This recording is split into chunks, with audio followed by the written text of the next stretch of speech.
Hello students, in this video we'll discuss chapter number 9 the Delhi Sultanate. बेटा इस video में हम लोग दिल्ली सल्तनत को पढ़ेंगे. दिल्ली सल्तनत was the Islamic empire mainly situated in Delhi. बेटा दिल्ली सल्तनत जो है वो इस्लामिक एम्पायर था जो मेनली दिल्ली और दिल्ली के आसपास के एरिया में सिचुएटेड था. इसके बाद ही हम लोग देखेंगे इंडिया में स्प्रेड होगा इस्लाम का, इस्लाम धर्म इंडिया में फैलेगा. साथ ही साथ हम लोग देखेंगे कि जो टर्किश रूल है उसका फाउंडेशन रखा जाएगा. टर्किश रूल इंडिया में एस्टेब्लिश होगा. बहुत सारी डायनेस्टीज़ को हम दिल्ली सल्तनत के अंदर पढ़ेंगे. बेटा पहली डायनेस्टी होगी स्लेव डायनेस्टी, उसके बाद आएगी खिलजी डायनेस्टी, उसके बाद आएगी तुगलक डायनेस्टी. मोहम्मद बिन तुगलक का नाम तो आप लोगों ने सुना ही होगा और आज भी हम लोग कॉमनली बोल देते हैं ना ये तुगलक ही फरमान है. तो क्या था ऐसा तुगलक में कि आज तक उसके नाम को याद रखा जाता है, वो भी हम पढ़ेंगे. फिर हम लोग पढ़ेंगे सैयद डायनेस्टी को और फाइनली लास्ट में हम लोग देखेंगे लोधी डायनेस्टी. ठीक है. नाउ क्या क्या पढ़ने वाले हैं इस चैप्टर में हम लोग प्लानिंग अहेड में देखते हैं. स्प्रेड ऑफ इस्लाम, इस्लाम का स्प्रेड कैसे हुआ इंडिया में. अरब्स की शुरुआती जीत कौन कौन सी थी. टर्किश रूल इंडिया में कैसे एस्टेब्लिश हुआ, कैसे फाउंडेशन रखा गया इंडिया में टर्किश रूल का. अच्छा, जब हम दिल्ली सल्तनत की हिस्ट्री को रिकन्स्ट्रक्ट करते हैं तो कौन से सोर्सेज हमारे पास अवेलेबल है जिनके थ्रू हमें पता चलता है दिल्ली सल्तनत के रिगार्ड्स में, वो सारे सोर्सेज को हम डिस्कस करेंगे. फिर हम डायनेस्टीज़ को पढ़ेंगे एक एक करके, स्लेव, खिलजी, तुगलक और लेटर डायनेस्टीज़ को भी हम देखेंगे. फिर हम लोग देखेंगे कि सल्तनत पीरियड में एडमिनिस्ट्रेशन सिस्टम कैसा था, मतलब गवर्नेंस कैसे होती थी. Spirit of harmony and corporation, आपसी सहयोग मेल जोल था कि नहीं, लोग शांति से रह पा रहे थे कि नहीं. ठीक है. Spread of Islam in India and early conquest of the Arab. अरब की अर्ली कॉन्क्वेस्ट को हम लोग देखेंगे पहले. तो बेटा जो इस्लामिक कल्चर था वो इंडिया में कैसे आता है या वो इंडिया में कैसे स्प्रेड होता है, तो इसके लिए रिस्पॉन्सिबल होते हैं अरब ट्रेडर्स. ठीक है. जब अरब ट्रेडर्स इंडिया में ट्रेड करने के लिए आते हैं तो अपने साथ अपने कल्चर को लेके आते हैं और कल्चर की यहाँ पर शेयरिंग होती है ना. तो जो इस्लामिक कल्चर है वो इंट्रोड्यूस किया इंडिया में अरब्स ने, जो इंडिया में आए एज ट्रेडर्स, व्यापारी बनके, ट्रेडर बनके बिजनेस करने के लिए अरब ट्रेडर्स इंडिया में आए और इस्लामिक कल्चर को इंडिया में इंट्रोड्यूस करके गए. Later made their settlements on the western coast. अब देखो बेटा इंडिया की अगर हम बात करें तो ये रहा इंडिया, ये है इंडिया का ईस्टर्न कोस्ट और ये है इंडिया का वेस्टर्न कोस्ट. अब अगर मैं बात करूँ, देखो मैं फिर से बनाती हूँ, ये है अफ्रीका, अफ्रीका से निकला ये अरब और ये इंडिया. तो यहाँ पर है भैया हमारा इंडिया और यहाँ पर है अरब. तो जो अरब ट्रेडर्स थे वो इंडिया के वेस्टर्न कोस्ट पे आते थे. ये इंडिया का वेस्टर्न कोस्ट होता है, ये ईस्टर्न कोस्ट. तो जितने भी अरब थे यहाँ से ये इंडिया के वेस्टर्न कोस्ट पे पहुँचते थे. ठीक है बात. चलो, तो जो अरब ट्रेडर्स थे उन्होंने इंडिया के वेस्टर्न कोस्ट पे अपने सेटलमेंट्स बनाए. जब ये गुजरात पहुँचे तो गुजरात में भी बेटा इनको बहुत सारे हिंदू जो रूलर्स थे वहाँ के, उन्होंने होल हार्टेडली वेलकम किया. In Gujarat they receive liberal protection, इन्हें गुजरात में लिबरल प्रोटेक्शन मिली हिंदू रूलर्स की. And the Zamorin of Calicut, Zamorin का जो मीनिंग की अगर हम बात करें तो जमोरिन मीन्स होता है किंग, राजा, नरेश, आपको जो बोलना हो वो बोल लो. तो जो जमोरिन थे कैलिकट के, मतलब कैलिकट के जो राजा थे, उन्होंने भी अरब ट्रेडर्स को पैट्रोनाइज किया, मतलब अपने कोर्ट में जगह दी, उन्हें ट्रेड करने के राइट दिए. तो फर्स्ट पैराग्राफ क्लियर होगा कि जो इस्लामिक कल्चर है वो इंडिया में इंट्रोड्यूस करने वाले थे अरब ट्रेडर्स, जो इंडिया में आए ट्रेडर बनकर. अरब्स जो इंडिया में आए ट्रेडर बनके. बाद में इन लोगों ने अपने सेटलमेंट्स वेस्टर्न कोस्ट पे एस्टेब्लिश किए. वेस्टर्न कोस्ट में फिर से बता देती हूँ, ये गुजरात और ये वाला जो कोस्ट है इसे वेस्टर्न कोस्ट कहते हैं. जब ये गुजरात पहुँचे, गुजरात में इन्हें बहुत लिबरल प्रोटेक्शन मिली हिंदू रूलर्स से. मतलब हम लोग एंटी इस्लामिक नहीं थे बेटा, हम इन्हें सिर्फ ट्रेडर्स की तरह देखते थे और हमें अच्छा लगता था कि भाई ये हमसे ट्रेड करने आए हैं, हमें कुछ चीज़ें दे रहे हैं, हमसे कुछ चीज़ें ले रहे हैं. तब हिंदू मुस्लिम वाला कोई ऐसे कॉन्फ्लिक्ट और इशू था ही नहीं. तो इन्हें हिंदू किंग्स ने वेलकम किया. जो ज़मोरिन थे कैलिकट के, उन्होंने तो अपने कोर्ट में पैट्रोनाइज़ करके भी रख लिया अरब ट्रेडर्स को, शरण दी अरब ट्रेडर्स को। पर बेटा जैसे ही 8th सेंचुरी की शुरुआत होती है, 8th सेंचुरी वो पीरियड है जो 701 से स्टार्ट होके 800 पे ख़त्म होगा। तो जब ये टाइम फ्रेम चल रहा था, या हम ऐसे कह दें कि जब 8th सेंचुरी की बिगिनिंग थी, तब जो अरब्स थे उन्होंने इंडियन टेरिटरीज़ को जीतना चालू कर दिया था under the leadership of Muhammad bin Qasim. Muhammad bin Qasim की लीडरशिप में अरब्स ने इंडियन टेरिटरीज़ को जीतना चालू कर दिया था। वो कौन सी इंडियन टेरिटरीज़ थी जो मोहम्मद बिन कासिम ने जीती? सिंध और मुल्तान। पर बेटा ये जीत ज़्यादा दिन तक कायम नहीं रही, ज़्यादा दिन तक रिटेन नहीं कर पाए, क्योंकि मोहम्मद बिन कासिम की डेथ हो जाती है 716 AD में। तो वो टेरिटरीज़ जो उसने 1701 से कभी स्टार्ट की थी जीतना, 716 में उसके हाथों से निकल जाती है। क्यों निकल जाती है? क्योंकि मोहम्मद बिन कासिम की खुद की क्या हो जाती है? डेथ हो जाती है। पर बेटा जितने भी साल अरब इंडिया में रहते हैं, वो इंडिया में बहुत सारी चीज़ों को क्लोजली ऑब्जर्व करते हैं। बेसिकली किसको? इंडियन नॉलेज को। इंडियंस का जो नॉलेज था रिगार्डिंग एस्ट्रोनॉमी, प्लैनेट की सिचुएशन, सन कहाँ है, मून कहाँ है, कितने हमारे पास प्लैनेट्स हैं, इन सब का जो हमारा नॉलेज था उसको वो क्लोजली ऑब्जर्व करते हैं, उससे बहुत वो इंटीमेट रहते हैं। साथ ही साथ हमारा जो न्यूमेरिकल्स था, जैसे रोमन नंबर आप लोगों ने देखे होंगे ना, 1 2 5 ऐसे लिखते हैं, 7 ऐसे लिखते हैं, 10 ऐसे लिखते हैं, 12 ऐसे लिखते हैं। तो ये रोमन न्यूमरल्स आते थे किसको? यूरोपियन कंट्रीज़ को। पर ये जो न्यूमेरिकल सिस्टम हमने दिया 1 2 3, मतलब 1 2 3 4 5 6 7 8, वो उन्हें नहीं आता था। तो अरब को ये बात बहुत फैसिनेटिंग लगती थी कि भई इंडियंस को तो एस्ट्रोनॉमी का भी बहुत नॉलेज है, इनके न्यूमेरिकल सिस्टम भी रोमन न्यूमेरिकल सिस्टम से बहुत ईज़ी है। दूसरा जो ब्रांच है नॉलेज के, दूसरे जो ब्रांचेज़ हैं वो भी बढ़िया हैं।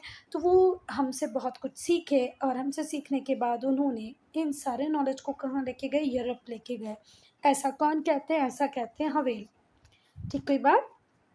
एक हिस्टोरियन है हवेल, उनके अकॉर्डिंग जो अरब्स थे वो इंडिया से बहुत कुछ सीख के गए, और उन्होंने इन सीखी हुई चीज़ों को कहाँ तक कैरी किया बेटा? यूरोप तक कैरी किया। Now foundation of the Turkish rule in India. अब हम लोग देखेंगे टर्किश रूल इंडिया में कैसे एस्टेब्लिश होता है। बेटा एक बात ध्यान से सुनो, आपने मॉडर्न डे में टर्की का नाम सुना होगा ना? तुर्क, तुर्क लोग। तो ये जो टर्किश रूल था, ये बेसिकली हम बात करेंगे यहाँ पर ऑटोमन एम्पायर की। किसकी? Ottoman empire. तो जो टर्क्स थे, जो टर्किश रूल था, वो बेसिकली शुरू कहाँ से होता है?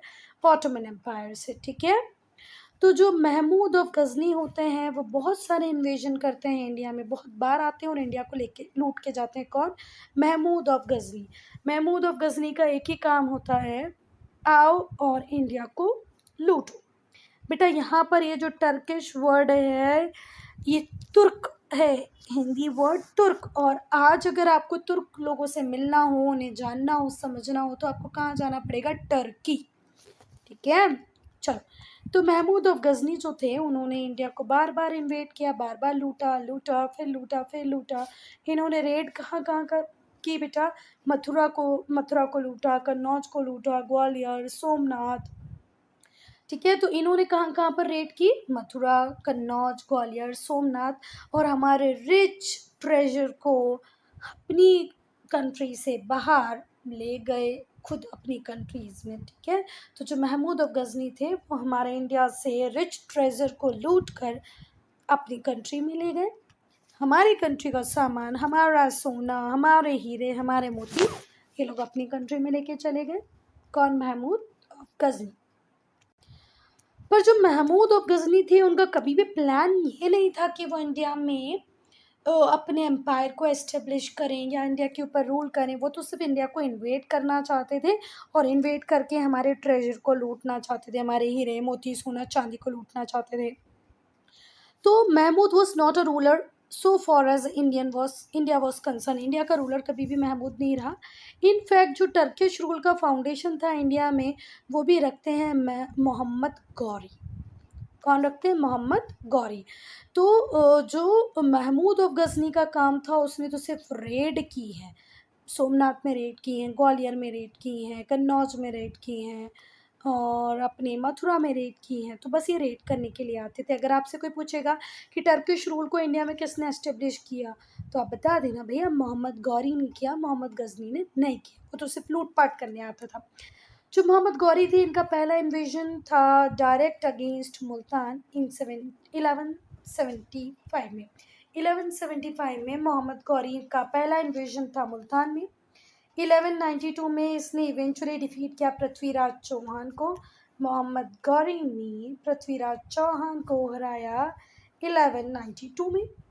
जो रूलर थे बहुत बड़ी टेरिटरी के, अजमेर से लेके दिल्ली तक बहुत सारी टेरिटरीज़ के रूलर थे। मैंने पहले टेरिटरी बोला बेटा, एक नहीं बहुत सारी टेरिटरीज़ थी। किसकी? पृथ्वीराज चौहान की। तो कहाँ से कहाँ तक थी इनकी टेरिटरी? अजमेर से लेकर के दिल्ली तक बहुत बड़ा पार्ट। अजमेर कहाँ? राजस्थान। और दिल्ली तक बहुत बड़ा एरिया था, बहुत सारी टेरिटरीज थी पृथ्वीराज चौहान की। ठीक है, तो इन्हें हरा दिया किसने? मोहम्मद गौरी ने। फिर वो गजनी वापस चला गया।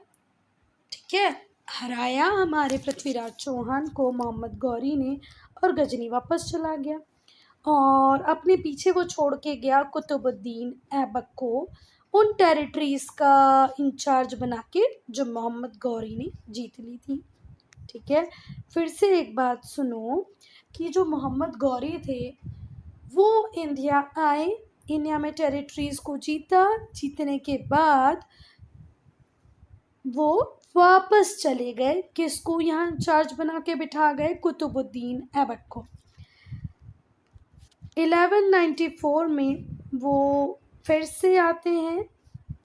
However in 1194 he again led an army. वापस से आते हैं आर्मी को लेके, जयचंद से फाइट करते हैं जो कन्नौज के रूलर थे, और उनके नेबरिंग रीजन से भी फाइट करते हैं। वापस से गजनी चले जाते हैं। और इनकी जब एब्सेंस होती है तो Qutbuddin Aibak had to quell many revolts and disturbances in India. तो मोहम्मद गौरी कब वापस आते हैं? 1194 में वापस आते हैं, जयचंद के साथ फाइट करते हैं जो कन्नौज के रूलर रहते हैं, और नेबरिंग रीजन्स में भी फाइट करते हैं। वापस से गजनी वापस चले जाते हैं। कौन? मोहम्मद गौरी। और जब मोहम्मद गौरी इंडिया में नहीं रहते हैं तो कुतुबुद्दीन ऐबक जो इंचार्ज हैं वो बहुत सारे जो रिवोल्ट्स, विद्रोह हो रहे होते हैं उन्हें क्वेल करते हैं। क्वेल का मतलब होता है दमन करना, कुचलना, टू एंड समथिंग। तो रिवोल्ट को एंड करने का काम, रिस्पॉन्सिबिलिटी किसको दे जाते हैं? वो कुतुबुद्दीन ऐबक को। जितने भी डिस्टर्बेंसेस इंडिया में हो रहे होते हैं उन्हें संभालने का काम किसकी जिम्मेदारी होती है कुतुबुद्दीन ऐबक की। अब बेटा 1206 में मोहम्मद गौरी की भी हो जाती है डेथ। ठीक है, 1206 में मोहम्मद गौरी की भी हो जाती है डेथ, और वो अपना कोई मेल हायर होता ही नहीं है उसका जो उसको सक्सीड कर पाए। तो Mohammad Ghori who died in 1206 left no male heir. उसका कोई मेल हायर होता ही नहीं है, वो अपना कोई भी उत्तराधिकारी छोड़ता ही नहीं है, मतलब उसका खुद का कोई बेटा नहीं होता है। Qutbuddin Aibak led the foundation of Delhi सल्तनत। तो बेटा मैंने जब चैप्टर की शुरुआत की थी तो आपको लिखा था ना कि हम 1206 से दिल्ली सल्तनत को पढ़ेंगे, तो ये वहीं अब हम आ गए हैं कि भाई मोहम्मद गौरी की डेथ हो जाती है 1206 में, और उसका कोई मेल हायर नहीं होता है।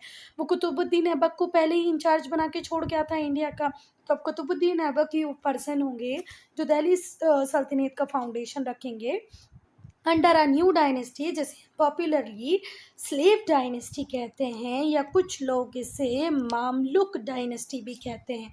मामलुक का मतलब भी स्लेव ही होता है, और स्लेव का हिंदी मीनिंग होता है गुलाम। तो गुलाम बोल दो, मामलुक डायनेस्टी बोल दो, स्लेव डायनेस्टी बोल दो, एक ही बात है।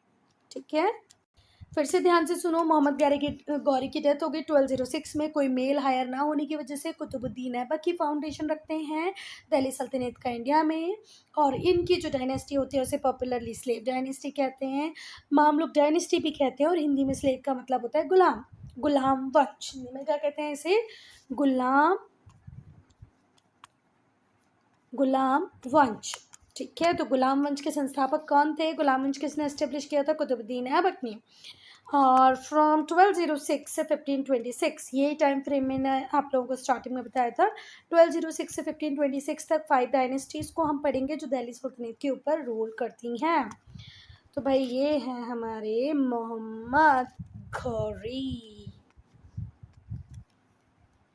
Sources to reconstruct the Delhi Sultanate. अब हमने दिल्ली सल्तनत की हिस्ट्री को कैसे रिकंस्ट्रक्ट किया है, बहुत सारे लिटरेरी और आर्कियोलॉजिकल सोर्सेज मिले हैं जिनके थ्रू हमने दिल्ली सल्तनत की हिस्ट्री को रिकंस्ट्रक्ट किया है। ठीक है बात। बहुत सारी लिटरेरी मतलब अगर आप चाहें तो आपको बहुत सारी बुक्स भी मिली हुई हैं, रिटन रिकॉर्ड्स मिले हैं, मतलब literary archaeological sources, literary sources मिले हैं और आर्कियोलॉजिकल सोर्सेज भी मिले हैं जिनके थ्रू हम दिल्ली सल्तनत की हिस्ट्री को कंस्ट्रक्ट कर सकते हैं। हम जैसे आर्कियोलॉजिकल सोर्सेज की बात करें तो कॉइन्स हैं, जो भी राइटिंग मटेरियल है वो लिटरेरी के अंदर आ जाएगा। तो इस टाइम तक रीडिंग राइटिंग का बहुत बढ़िया पकड़ आ गई थी सोसाइटी पे। हमारे पास बढ़िया से रिटर्न में रिकॉर्ड अवेलेबल हैं दिल्ली सल्तनत पीरियड के, साथ ही साथ हमारे पास आर्कियोलॉजिकल सोर्सेज भी हैं। ये वो कॉइन हैं गोल्ड के जो मोहम्मद गौरी के टाइम में चलते थे। कॉइन्स ऑफ मोहम्मद गौरी, ये गोल्ड कॉइन्स हैं। अब हम पढ़ेंगे बच्चा लिटरेरी सोर्सेज को। तो बहुत सारे लिटरेरी सोर्सेज मतलब राइटिंग में बहुत सारा मटेरियल अवेलेबल है दिल्ली सल्तनत के रिगार्ड्स में लिखने के लिए, दिल्ली सल्तनत को जानने के लिए, समझने के लिए। उसमें से कुछ जो मेन बुक है वो है तारीख फ़िरोज़ शाही, लिखा था जियाउद्दीन बर्नी ने। इसको फालतू हर कुछ पढ़ने की ज़रूरत नहीं है, हिंदी में देखोगे तो ये बर्नी है, जियाउद्दीन बर्नी। तो जियाउद्दीन बर्नी की राइटिंग है तारीख फ़िरोज़ शाही। पृथ्वीराज रासो लिखने वाले हैं चंद बरदाई। पृथ्वीराज रासो किसने लिखा है? चंद बरदाई ने लिखा है। और फिर मिनाज सिराज ने भी बहुत कुछ लिखा है। तो तीन मेन राइटर्स जो आपको पढ़ने हैं, जियाउद्दीन बर्नी, चंद बरदाई। चंद बरदाई ने क्या लिखा है? पृथ्वीराज रासो। जियाउद्दीन बर्नी ने क्या लिखा है? तारीख फ़िरोज़ शाही। अच्छा, जो बर्नी थे, जियाउद्दीन बर्नी थे, इन्होंने अपना काम स्टार्ट कर दिया था बलबन के एक्सेशन से। जब बलबन का एक्सेशन हुआ 1266 में, तब से इन्होंने अपना काम करना स्टार्ट किया। तो ये कब तक लिखते रहे बच्चा? जब तक फिरोज शाह के तुगलक के 6 साल पूरे नहीं हो गए। फिर से ध्यान से सुनो तो हो सकता है तुम्हें समझ में आ जाए। Burmese work start with the accession of Balban in 1266 and come down to the 6th year of reign of Firoz Shah Tughlaq. Firoz Shah Tughlaq का जब छठा साल चल रहा था तब तक लिखते रहे, मतलब अच्छा लंबा टाइम लिखे हमारे जियाउद्दीन बरौनी ने, बहुत कुछ लिखा। चंद बरदाई कोर्ट पोएट थे किसके? पृथ्वीराज चौहान के। बोलते ना कविराज, जो कोर्ट में जो पोएट होते हैं तो कविराज थे चंद बरदाई। किसके कोर्ट के कविराज थे, किसके कोर्ट में कवि थे? पृथ्वीराज चौहान। पृथ्वीराज चौहान एक बहुत ही बढ़िया सोल्जर थे, अजमेर और दिल्ली के ऊपर रूल कर रहे थे। पृथ्वीराज चौहान ने कहाँ कहाँ रूल किया? अजमेर और दिल्ली पे। एक बहुत ही बढ़िया सैनिक थे, सोल्जर थे। और उनके कोर्ट पोएट थे चंद बरदाई, जिन्होंने लिखा पृथ्वीराज रासो। ही डिफीटेड चंदेला किंग, जो हमारे पृथ्वीराज चौहान थे, उन्होंने चंदेला किंग को हराया। बी फाइन इन पृथ्वीराज रासो। जब आप पृथ्वीराज रासो को पढ़ोगे तो आपको इंटरेस्टिंग अकाउंट मिलेगा, मतलब बहुत कुछ अच्छा पढ़ने को मिलेगा regarding Prithviraj deeds of velar and love. ऐसे पता चलेगा कि पृथ्वीराज की पर्सनालिटी कितनी अच्छी थी। वो जब प्यार करते थे किसी को, अपनी प्रजा को, अपने लोगों को, तो भी बहुत अच्छे से करते थे। और उनके जो बहादुरी के किस्से हैं वो भी बहुत बढ़िया थे, मतलब बहुत बहादुर थे, साथ ही साथ लविंग भी थे, अपने लोगों का ख्याल भी बहुत अच्छे से रखते थे। इब्न बतूता एक फॉरेन ट्रैवलर थे जो सिंध पहुंचते हैं 1333 में। इब्न बतूता जो कि एक फॉरेन ट्रैवलर थे, वो सिंध पहुंचते हैं, वहाँ पर बहुत साल रहते हैं। और वो किसके कोर्ट में रहते हैं? मोहम्मद तुगलक। जब मोहम्मद बिन तुगलक रूल कर रहे होते हैं तो उनके उनके रीन को देखते हैं कौन? इब्न बतूता, जो 1333 में इंडिया पहुंचे थे, फॉरेन ट्रैवलर थे। और ये भी इंटरेस्टिंग अकाउंट छोड़ के जाते हैं कि मोहम्मद बिन तुगलक के टाइम इंडिया कैसा था, कौन से डेवलपमेंट हो रहे थे, लोग खुश थे, लोग परेशान थे, गवर्नेंस कैसे होती थी। तो यहाँ पर अब हम 4-5 राइटर पढ़ चुके हैं। हम लोग इब्न बतूता जो कि एक ट्रैवलॉग लिख के गए, फॉरेन ट्रैवलर थे। फिर हम लोगों ने पृथ्वीराज रासो देखा जो लिखा चंद्रवरदाई ने। हमने तारीख फ़िरोज़ शाही देखा जिसको लिखने वाले हैं जियाउद्दीन बर्नी। और बेटा साथ ही साथ मिनाज सिराज की भी बहुत सारी राइटिंग्स हैं जो भी लिटरेरी सोर्सेज का काम करती हैं, अगर आपको रिकंस्ट्रक्ट करना हो किसको? दिल्ली सल्तनत की हिस्ट्री को। अब हम आर्कियोलॉजिकल सोर्सेज की बात करेंगे। तो बच्चा जो आर्कियोलॉजिकल सोर्सेज होते हैं उसके अंदर आएंगे कॉइन्स, मॉन्यूमेंट्स, है ना। बहुत सारे आर्कियोलॉजिकल सोर्सेज हैं जिससे हम रिलीजन, लैंग्वेज, आर्ट, सोशल और पॉलिटिकल कंडीशन उस टाइम के लोगों का जान सकते हैं। अगर हमें उस टाइम के लोगों की पॉलिटिकल कंडीशन, रिलीजन, लैंग्वेज को जानना है तो भी हमारे पास बहुत सारे आर्कियोलॉजिकल सोर्सेज हैं। पहला हम मॉन्यूमेंट्स देखेंगे। तो जो सुल्तान थे दिल्ली के, वो बहुत बड़े बड़े मैग्निफिशेंट स्ट्रक्चर्स बनवाते थे। उन्हीं मैग्निफिशेंट स्ट्रक्चर्स में से एक है कुतुब मीनार। ठीक है, दिल्ली सल्तान्स के पीरियड में, दिल्ली सल्तनत के पीरियड में बनी है कुतुब मीनार, जो कि एक बहुत ही बढ़िया मैग्निफिशेंट भव्य एक मीनार है जिसका नाम है कुतुब मीनार। जो कंस्ट्रक्शन था कुतुब मीनार का, उसे स्टार्ट करवाया था कुतुबुद्दीन ऐबक ने 1199 में। ठीक है, देखो फिर से ध्यान से सुनो। जो सुल्तान थे दिल्ली के, उनको बहुत शौक था बच्चा बड़ी बड़ी मैग्निफिशेंट बिल्डिंग्स बनाने का, स्ट्रक्चर बनाने का। उसी स्ट्रक्चर में एक बहुत ही सुंदर स्ट्रक्चर है जिसका नाम है कुतुब मीनार। कुतुब मीनार को बनवाना चालू कर दिया था किसने? कुतुबुद्दीन ऐबक ने। कब बनाना चालू कर दिया था बच्चा? 1199 AD में, जब वो वायसरॉय थे मोहम्मद गौरी के। और इसको इल्तुतमिश ने कंप्लीट करवाया 1213 में, सॉरी। फिर से ध्यान से सुनो, कुतुबुद्दीन ऐबक ने कंस्ट्रक्शन स्टार्ट करवा दिया था कुतुब मीनार का 1199 AD में, जब ये वायसरॉय थे किसके? मोहम्मद गौरी के। और जो कुतुब मीनार है उसका कंस्ट्रक्शन ख़त्म करवाते हैं इल्तुतमिश। कब? 1230 में, इल्तुतमिश। ठीक है, मैं कई बार इल्तुतमिश बोल दूंगी तो ध्यान रखना कि मैं किसकी बात कर रही हूँ, इल्तुतमिश की बात कर रही हूँ। अब हम कुतुब मीनार की बात करेंगे तो बेटा जो कुतुब मीनार है वो कहाँ पर सिचुएटेड है? दिल्ली में सिचुएटेड है। इसका जो नाम है वो किसके नाम पे रखा गया? कुतुबुद्दीन। एक ये कुतुबुद्दीन ऐबक के नाम पे नहीं रखा गया, ध्यान रखना। कुतुबुद्दीन ऐबक तो जो वायसरॉय थे उन्होंने बनवाया कुतुब मीनार को, पर जो इनका नाम रखा गया, एक संत थे, उसके एक संत थे कुतुबुद्दीन, उनके नाम पे कुतुब मीनार का नाम रखा गया। ठीक है, तो ये क्वेश्चन मैम घुमाने के लिए दे सकती है, क्या कुतुबुद्दीन ऐबक के नाम पे कुतुब मीनार का नाम रखा गया? तो आप सीधे लिख देना नो, एक संत थे कुतुबुद्दीन, उनके नाम पे रखा गया। बगदाद के पास उश है, वहाँ के एक बहुत महान संत थे, मुस्लिम संत थे कुतुबुद्दीन, उनके नाम पे रखा गया कुतुब मीनार का नाम। अब हम फीचर्स पढ़ेंगे तो भैया इसका जो सर्कुलर टावर है वो राइज करता है to a height of 72.5 metres. ये जो हाइट है इस टावर की वो कितनी है? 72.5 मीटर्स। अरे कितनी हाइट है इसकी? 72.5 मीटर्स। कितनी स्टोरी हैं इसमें? 5 स्टोरी हैं। कितनी स्टोरी है बेटा? 1 2 3 4 5 स्टोरीज है। हाइट कितनी है इसकी? 72.5 मीटर्स है। जो एंट्रेंस है इस टावर का वो डोरवे से होके जाता है नॉर्थ साइड में, नदर्न साइड में एक डोरवे है जो इसका एंट्रेंस है। Inside there is spiral stairways. ऐसे वाले स्टेयरवेज देखे होंगे ना अपने, सीढ़ियाँ जो हैं वो स्पाइरल में बनी हुई हैं, leading up to each balcony, और बालकनी में रुकती हैं। जैसे ये कुतुब मीनार है, इसके अंदर आपको स्पाइरल सीढ़ियाँ मिलेंगी जो कहाँ पर ओपन होती हैं? बालकनी में। ये है कुतुब मीनार, 5 फ्लोर हैं इसमें बेटा। देखिए,